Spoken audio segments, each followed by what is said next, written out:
This video is about macronutrients, but what is a macronutrient? Breaking the word up into two parts, macro means large and nutrients are where we get our calories and our energy.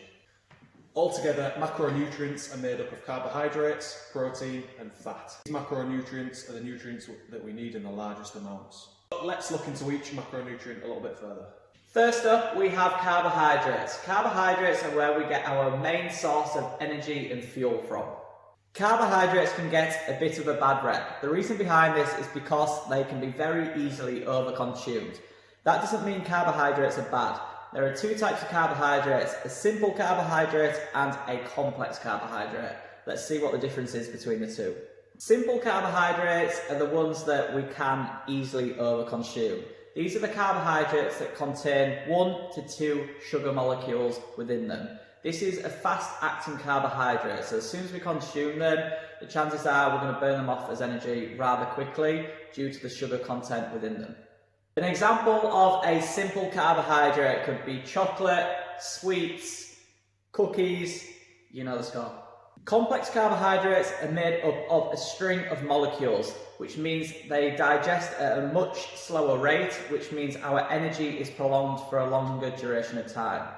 A complex carbohydrate could be whole wheat pasta, chickpeas, brown rice, kidney beans, and so on. All of these carbohydrates contain a vast amount of vitamins and minerals, which means they are more preferred than a simple carbohydrate. So moving on to the next macronutrient, which is protein. Some of the main roles of protein is growth, recovery and repair. Protein can be found in high amounts in foods like meat, fish, poultry and cheese, corn, tofu and beans. A diet that is high in protein can be great for a fat loss goal. It helps suppress hunger and keeps you fuller for longer.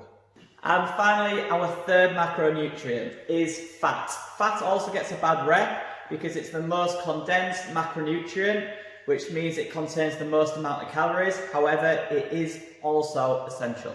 Fat is needed for growth, development and energy. There are 3 different types of fats: saturated fats, unsaturated fats and trans fats. Trans fats and saturated fats have a bit of a negative correlation to them because they are linked with heart disease. These foods include things like donuts, pizzas, fast foods, fried foods, etc. Whereas unsaturated fats are nuts, seeds, oils, avocados. As our diet is all about balance, there is room for all of these foods, all in different quantities. Okay, so fats contain 9 calories per gram, so it's definitely a macronutrient to keep an eye on.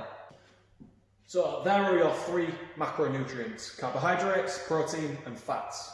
Carbohydrates contain 4 calories per gram, protein contains 4 calories per gram, and fats are slightly higher, they contain 9 calories per gram. Once you have mastered counting calories, it might be time to look a bit further into macronutrients to help you achieve your goals.